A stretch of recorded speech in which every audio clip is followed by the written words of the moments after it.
Hi people of YouTube, Wayne Hackman here, aka Waxstar, and in this video I'm going to take a 2014 MacBook Air and replace its battery. I've had this MacBook for a number of years and I have no intention of getting rid of it anytime soon. It's still running Mac OS Mojave and is pretty current and does all the things that I need to do.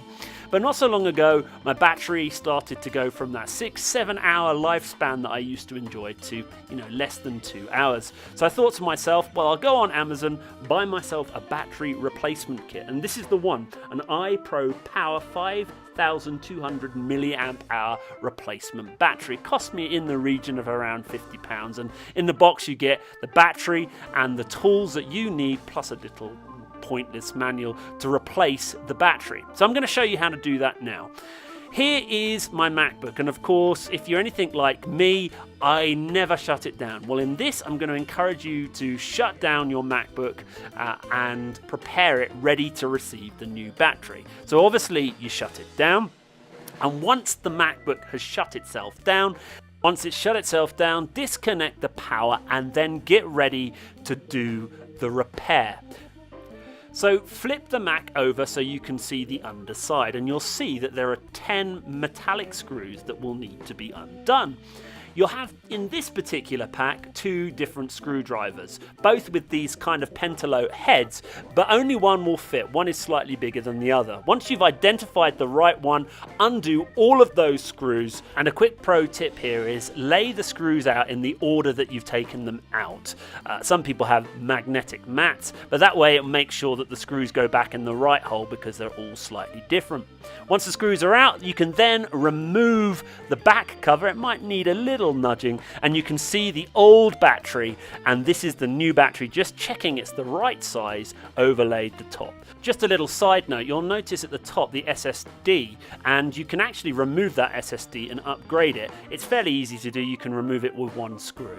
Now, you're going to need to isolate the battery. You might need to get yourself a plastic spludger. I ended up using my fingernail, but you need to isolate the board from the battery, and it should just free itself up, and you bend it back. Now the power has completely been disconnected from the MacBook. You're going to need to undo the 5 screws now on the battery, and this is where you're going to need the other screwdriver. So here we go. Let's undo those in that sped up fashion.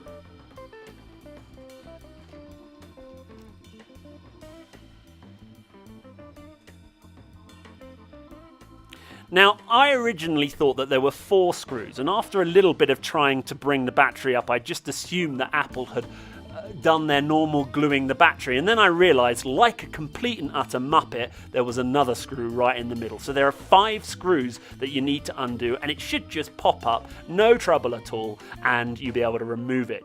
Now you need to get your new battery. It should pop back right in the same place, and then those same screws that you have removed, in the same order that you removed them from, put them back. Now if you've got yourself a pair of needle end tweezers, it might help you getting those screws back into the holes. It was a little fiddly, but after a little trial and error I managed to do it with my own fingers, but that might help you. Once you've done that, you need to take the plug of the new battery and plug it back into the main board. You need to give it a good firm press, but not so hard that you damage the main board that you're plugging the battery into. Once you're confident that's in place, then you can put the back on, and again, putting the screws back in the same place as you originally found them will help you ensure that you can put the back on as quickly as possible.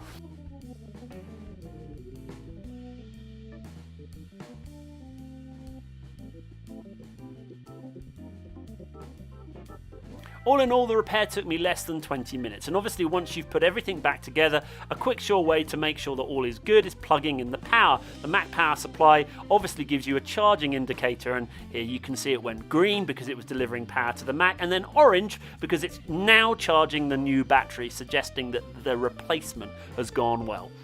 Once you're confident that it is charging, then you might want to power up your machine, and we're going to just go through a few steps to make sure that the Mac has picked up the battery and is charging it, and you can do that by a couple of ways. Obviously log back on into your machine, and once your machine is booted up, you can have a look at in the top right hand corner, the battery indicator. I already show the percentage. I also remove the power just to check that the machine doesn't die when it goes to the battery. It was about 37%. And then if you go into your system preferences, you're able to have a look under the battery section, under the power section. You can see how many cycles, and in this case it's done 1 power cycle, which suggests to me it's a brand new battery, and it's already restored your beautiful MacBook back to stock, back to how you had it when you had it. Anyway, thanks for watching. Please remember, take this repair on your own risk. I'll put links in the description, and as always, have one on me.